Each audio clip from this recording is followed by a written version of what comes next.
Hello, and welcome to the second part of my video on the backgrounds in painting.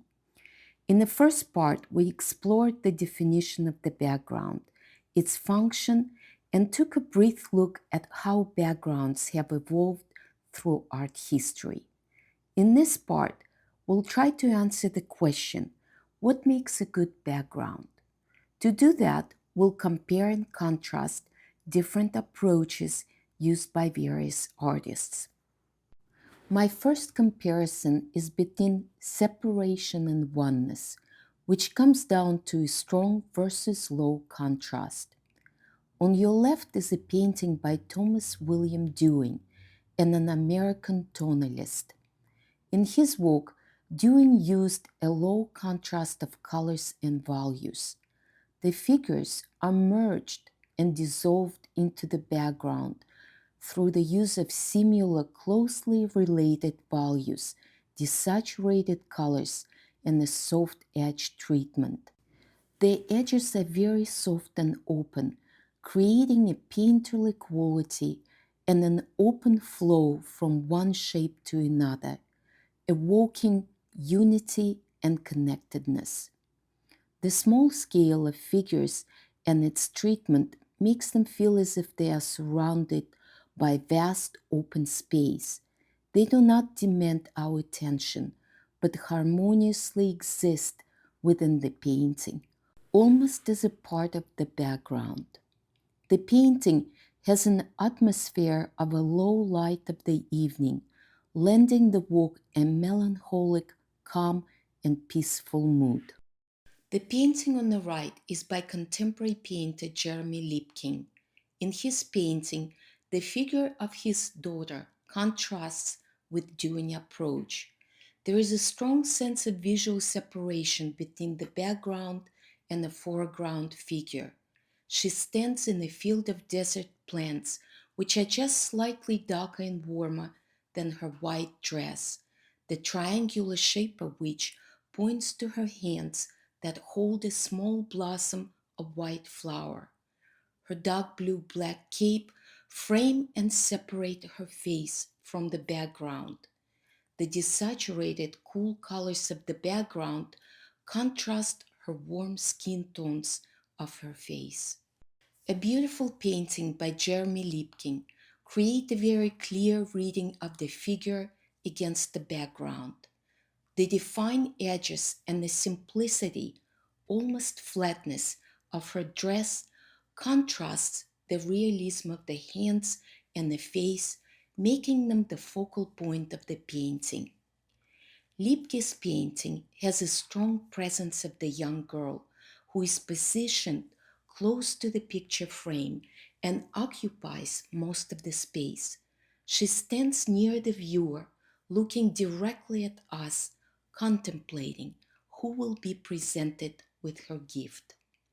The relative flatness of the shapes and the sharpness of the edges make this painting feel more graphic than painterly, especially compared to Thomas Dewing's work.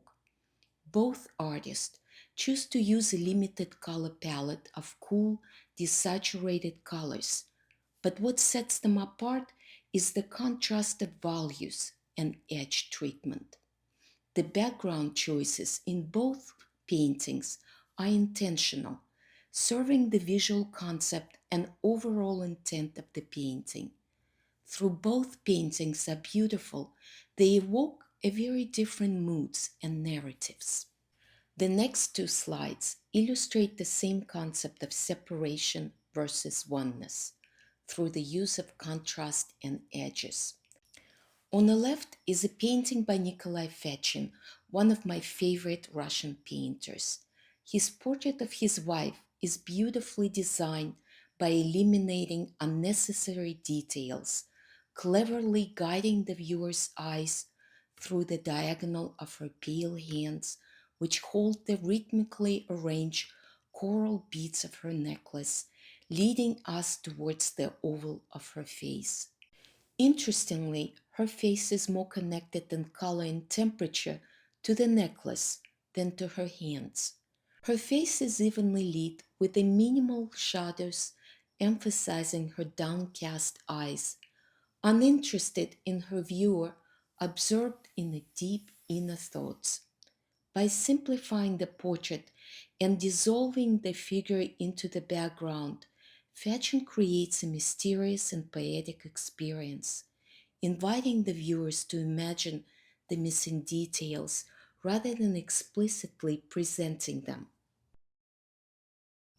I was very excited to find the painting on the right, which depicts a similar subject, a woman dressed in black wearing a red necklace. I couldn't find their artist name. This painter takes a very different approach to the background, using a desaturated warm yellow green tone to contrast the cool pale face and the dark shapes of her hair and clothing, clearly defining her silhouette and the pose. A cast shadow on the background suggests her close positioning to the wall, while her shoulder is turned slightly towards us. Like Fechin's subject, her gaze is downcast, avoiding direct connection with the viewer. However, unlike Fechin painting, we are allowed to see her fully. Her presence is clearly defined, giving us time to study her while remain unnoticed by her. The different background choices shape how we experience each painting, one inviting mystery and imagination, and the other offering clarity and observation. The next two paintings explore the theme of motherhood. The painting on the left is by an American painter, Mary Cassatt, who spent most of her life in France and was closely connected to the Impressionist movement. The painting on the right is by a Russian artist, Valentin Serov, a contemporary of Cassatt who was also influenced by Impressionism. Here, I want to compare how the choices of color harmony and color temperature of the background influence the mood and emotions conveyed by each painting. In her depiction of mother and child, Cassatt chooses a warm color palette, soft skin tones, a red polka dot pattern on the mother's dress, a golden yellow background, all beautifully harmonized through the composition. The child is nestled in the embrace of the mother, with a tender connection emphasized by the child touching the mother's face. This warmth is further amplified by the color choices. The painting is constructed primarily with the close value relationships, except for the mother's dark hair, which draws attention to the unity of their faces. Their close placement within the frame invites viewers into this quiet, intimate moment. In contrast, Serov's approach is entirely different. He distances his subjects, placing her in a larger negative space, creating a sense of isolation. His use of cool tones establishes a completely different mood. The mother gazes outward, engaging with the viewer, while her child, positioned on her lap and turned away from us, remains anonymous and indistinct. The cool tones of her face almost blend into the background, reinforcing a sense of fatigue and detachment. She appears more focused on the viewer than on her child. This emotional distance may be explained in part by Serov's notorious long painting process. This portrait took 3 years to complete. It initially depicted the mother with her firstborn child, but by the time he was ready to finish the painting, the child had grown too large to be held, and Serov had to replace him with a second child. Known for his strict practice of painting only from life, Serov required over 90 hours of posing, often exhausting his sitters with his demands. Despite the beauty of both paintings, their moods are strictly different. One is warm, intimate, and filled with maternal love, while the other feels cool, distant, and emotionally restrained. This comparison highlights how background choices, both in color and composition, shape the emotional impact of the painting. In my next slide, I compare two landscapes. The painting on the left is immersed in ambient light, with most of its values in a high key and closely related, except for the brightly lit snow in the foreground. The space behind the house stretches miles into the distance, creating a depth. Instead of relying on a strong value contrast, the painting is built on the interplay of warm and cool temperature colors. The colors in the background are simply desaturated version of those in the foreground, reinforcing the overall harmony of the piece. On the right, we see a painting of the same subject matter, but with a much fuller value scale. The dark foreground creates a strong contrast against the shadowed side of the house.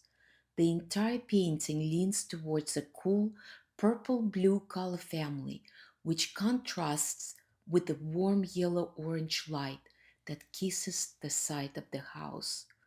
Through small, this warm light is powerful. It becomes the focal point, drawing the viewer in. The color harmonies in each painting influence how we perceive the time of the day. The left painting, with its soft shadows and even light, suggests an afternoon scene, while the painting on the right, with its dramatic contrast and fading sunlight, evokes a late evening as the sun sets.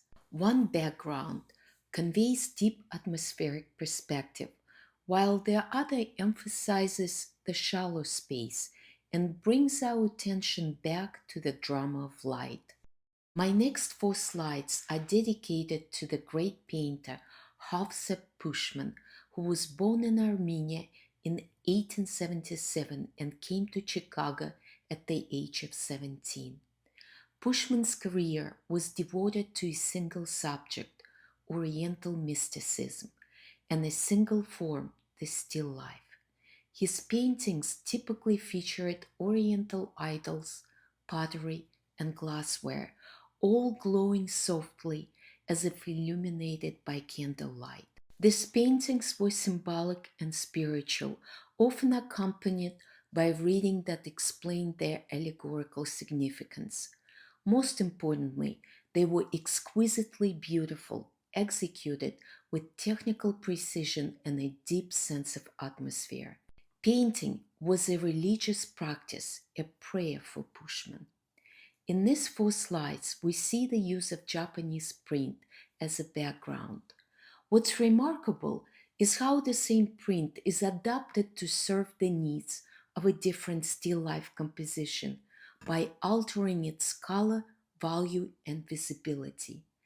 This demonstrates that Pushman didn't merely copy what was in front of him, he reinterpreted and redesigned it to support and enhance the painting as a whole. Let's take a closer look at the next two paintings. The first is a luminous still life, bathed in a cool silver glow with a harmonious palette dominated by cool tones, accented with the warm notes of yellow ochre and the cooler reds. The light enters from the right, casting a strong shadow across the figurine, stopping its flow. In the painting next to it, the same print is completely transformed into a warm yellow-green harmony with more saturated colors that complement and support the foreground elements, the figurine, and a beautifully iridescent yellow-green bowl. The colors of the foreground are subtly echoed in the background with a low degree of saturation, creating unity. Both paintings are filled with light, air, texture, and exquisite detail. The relationship between the foreground and the background elevates the composition as a whole. In the next slide, I couldn't resist including a still life featuring a dancing figurine. a small bowl placed in front of her, and an elegant branch of white blossoms, airy and delicate, mirroring the gesture of the figure. For the background, Pushman chooses a Japanese print depicting two musicians playing music. This background is not only aesthetically harmonious, but also adds a deeper layer of the meaning to the painting. The interplay between the three-dimensional figurine and the two-dimensional drawing suggests that her movement is tied to theirs. I couldn't help but title it "She Only Dances for Him."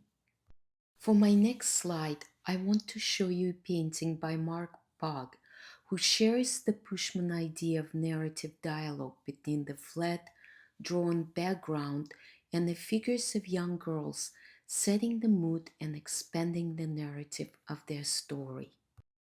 Let's look at another beautiful still life paintings by Emil Carson, a Danish-American painter renowned for his still lifes and impressionistic landscapes.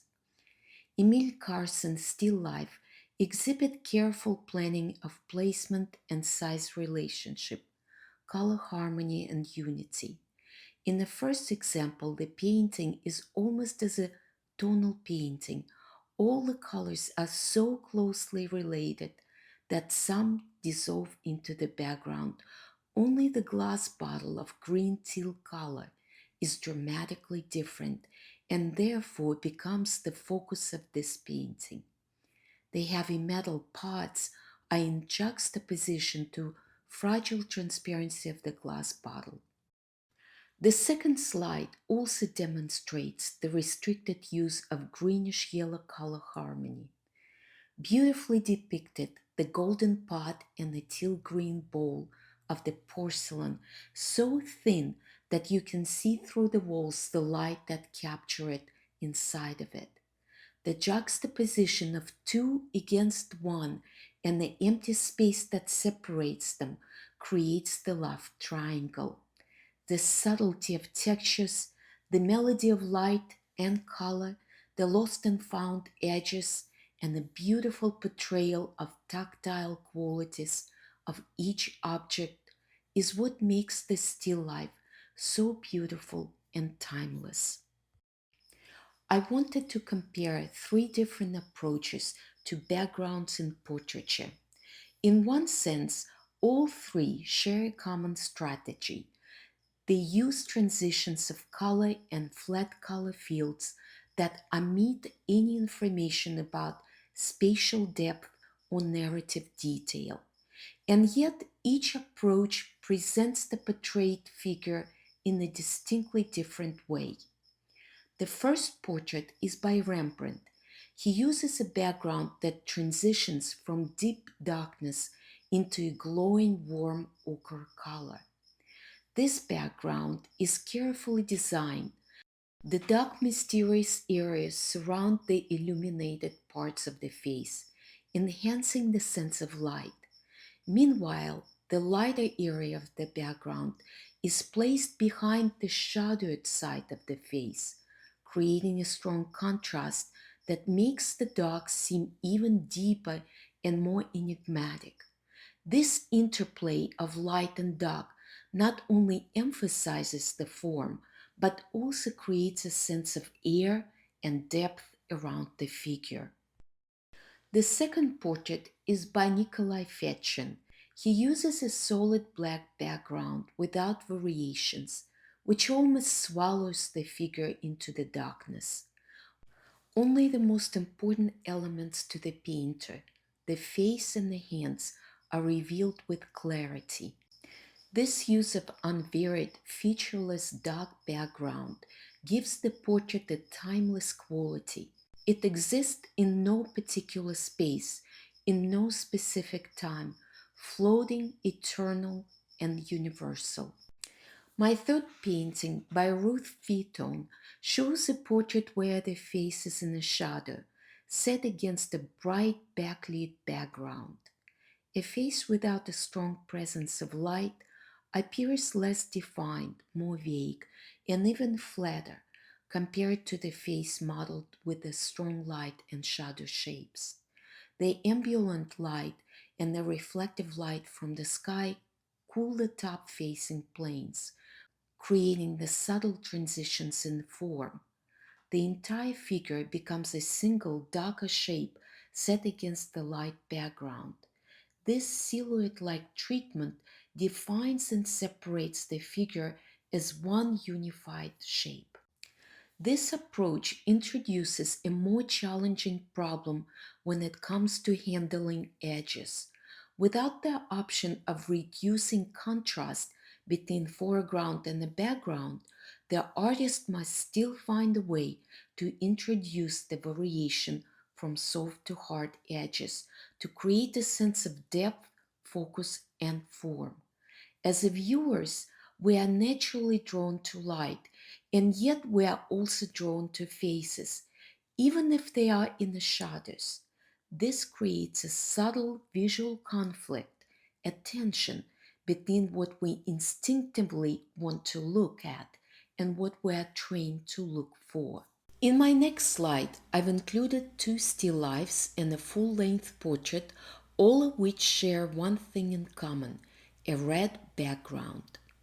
Traditionally, the background is a supporting element, meant to stay in the back, creating a sense of air and spatial depth. So the question is, can a very saturated color like red really work as a background? We know that the strong saturated colors resist receding. They are loud, visually insistent, and demand to be seen first. Our eyes are naturally drawn to strong colors. Painting, however, is a problem-solving experience, and red background is not an easy problem to solve, but it is possible. The key is to stop thinking of the background as a separate element. Instead, see it in a relationship to the foreground. If you can make your subject strong enough to visually separate and be the first read, and perhaps also reduce the intensity of the red background by darkening it or shifting it towards cooler reds like alizarin, you can tame it enough for it to take a second supporting role. Also, in still life painting, we're not required to create a vast spatial depth. The space is often shallow, and a red background can work in that kind of a setting. In the portraiture, however, the side planes always reflect the air, the background. If the background is red and that red reflects into the sides of the face, it can flatten the form. The side planes won't recede in comparison to the frontal planes. In Sargent's portrait, we can observe that he reflects very little of the background color into the side planes of the face. The face remains unaffected by its surroundings, helping it stand apart. Let's look now at a still life by someone we already met, Emil Carson. We see red coronations, a very illuminated white plate, and a warm red background. When we look at this painting, our attention goes straight to the plate. The contrast in both value and temperature sets it apart.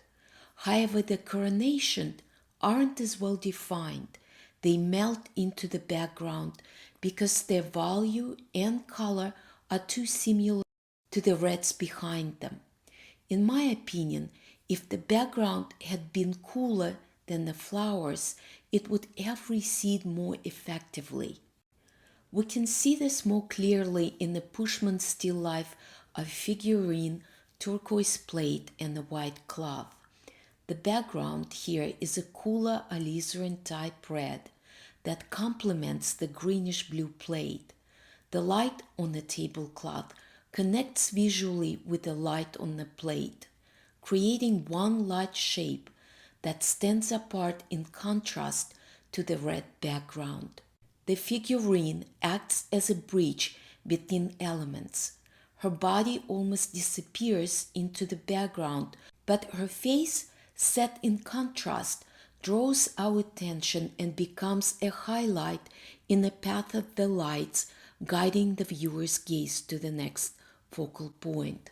My third example introduces double trouble. In Sargent's portrait of Dr. Posey, we see red on red, a nearly monotone painting. This is an even harder task to solve, since the entire composition relies on subtle tonal shifts within a single color. The design hinges on a few strategically placed elements of a light, his hands, sleeves, and a triangle of his short, all leading us towards the face, the culmination of the composition. To modern eyes, this painting may appear traditional, but when it first exhibited, it sparked a controversy by challenging the conventional male portraiture. John Singer Sargent portrayed Dr. Posey was a highly respected and prominent French gynecologist and surgeon, essentially a public figure of high standing. Yet Sargent chose to portray him in a very private, intimate setting of his home, wearing a luxurious crimson dressing gown. His elegant, elongated hands with the slender fingers arranged in a feminine gesture, which was unexpected and even unsettling in a portrait of a male doctor. Sargent's choice of red background was not just pure decorative, but to have a psychological impact on the viewer.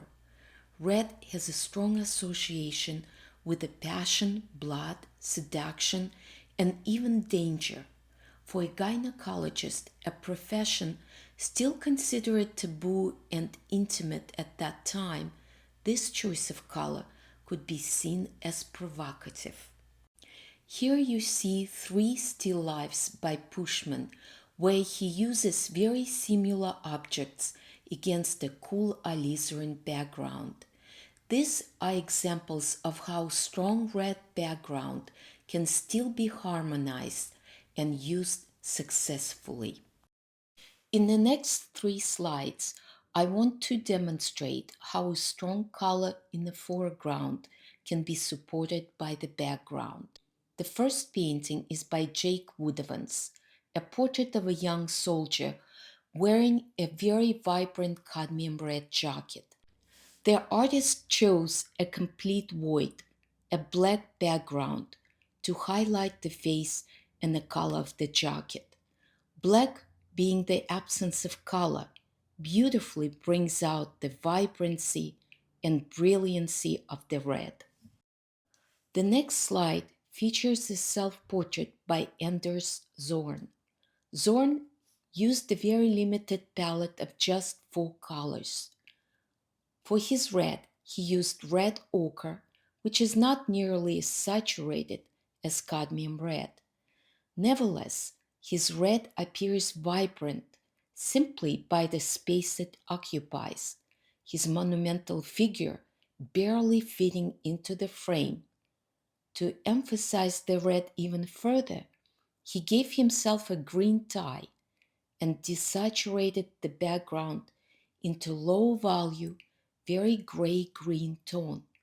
His background, while suggesting a certainty of depth and space with some descriptive details of the room, is unified by the use of a single muted color, contrasting against the colorful clothing. The third painting is by a known Russian artist, a girl sitting in a chair wearing a very vibrant cadmium red sweater. The painter chose a neutral greenish yellow background to harmonize with and at the same time emphasize and complement the color of her sweater. In all three paintings, we can see that the background is intentionally subdued in order to magnify the importance and impact of the foreground color. My next slide presents two contemporary paintings, one that uses pattern in the background and another that uses a flat background but introduces pattern within the figure itself. As a visual element, pattern in painting tends to flatten the space unless it is carefully painted to follow the form, respecting perspective, foreshortening, and the patterns of light and shadow across the surface. The painting on the left features a young woman leaning and resting on a table. It is a beautiful play between the flat shapes of patterned floral wallpaper in the background and the connected silhouettes of her body with the table set against a beautifully rendered three-dimensional realistic face.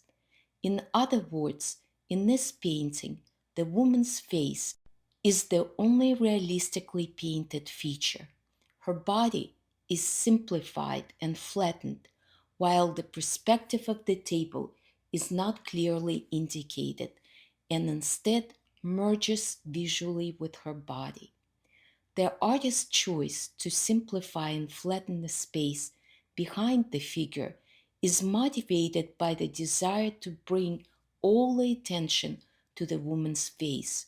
No other details of space, place, or time are needed, for she herself as a whole universe, and what she is feeling is far more important than knowing who she really is.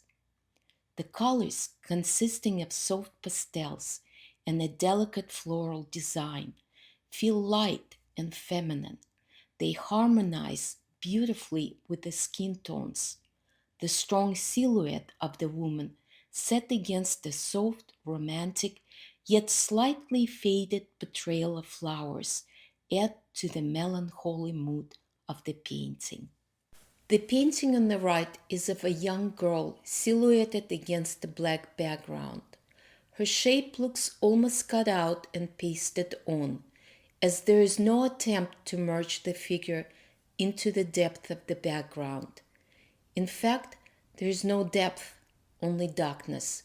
The space is nowhere and can be anything, making it feel timeless. Interestingly, the artist chooses to use pattern over the figure on her clothes, her hair, her hands. The pattern is applied without regard for what the form is doing, flattening the three-dimensional reality of the figure. The artist's deliberate choice of using pattern to create flatness of form creates conflict in our perception of reality. After Impressionist rebellion against strict academic rules and hierarchy, the centuries-long established visual language of painting collapsed so completely that it fell into a black hole, or rather into the black square by Kazimir Malevich. Artists indulge in their newfound freedom from academic traditions, became unbound by conventions, staying true only to their instincts and desire to express themselves through creating entirely new visual language for painting. As a result, the traditional rules for backgrounds and their established functions no longer mattered. A background could be anything, flat and non-descriptive, stylistically or visually unrelated to the foreground, or even in direct competition with the foreground through strong colors, shapes, or patterns. It could break through foreground or dissolve into it.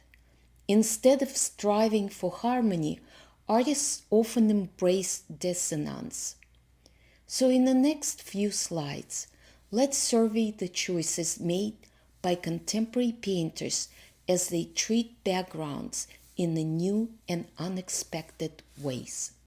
The first painting is by Scott Burdick, whose background is beautifully harmonized in color, rich in texture, and creates elegant edge solution around the figure. The floating shapes of green rectangles on one hand flatten the space, but on closer inspection, they also suggest depth by being scaled down as they move away. The next painting is by Kehinde Wiley, who uses a highly decorative, vibrant, and colorful floral design for his background, juxtaposed with a highly realistic rendering of the portrait. The floral design invades the space of the figure, overlapping it. The next painting is by Lucas Bonini. Here, the figure is surrounded by a chaos of shapes and colors, as if the artist wants to say, I paint what I want, what I feel, without concern for visual harmony or spatial relationships. This is his own world, and he invites us into it. It doesn't have to make any sense. It's about the experience. In the painting by Polish artist Mikhail Lukasiewicz, a close-up of a young woman's face cradled by her hands appear very realistic at first, until you realize it's part of geometric landscape. There is no clear separation between the foreground and the background. They waver in and out of each other. In the painting by Stanka Kordik, a similar concept is used. A superimposed portrait emerges from the background, but here it is painted with more softness and ambiguity, creating a more ethereal feeling. The background behind the face suggests depth and sense of light, created by the contrast of warm colors against the cool skin tones of the face. Anne Gale, in her series of self-portraits, plays with the concept of disintegration, herself dissolving into the background. The traditional painting style is still visible, yet it has been deconstructed into small tiles of brushstrokes. A few more. In the painting by Tor Arne Moen, the background forces itself into the foreground, washing away parts of it, consuming the image and becoming part of the narrative. In the next painting by Francois Bard, although the scene appears very realistic at first, a closer look at the background reveals it to be flat and painted without regard for traditional perspective. The drips of paint further flatten the illusion of space. We are no longer surprised that the figure is so abruptly cut off. The dog's owner remains anonymous.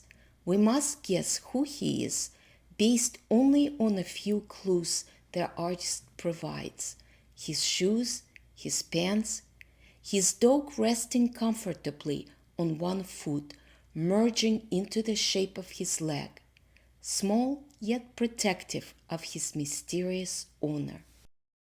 In last featured painting is by Inna Tsukhanina, probably the most traditional of the group, with lightning reminiscent of Rembrandt. It has a sense of movement through the use of perspective and a feeling of depth, air, and light. Yet notice how the figure sitting on the brown horse also merges into the white horse, as if the two are sharing the ride.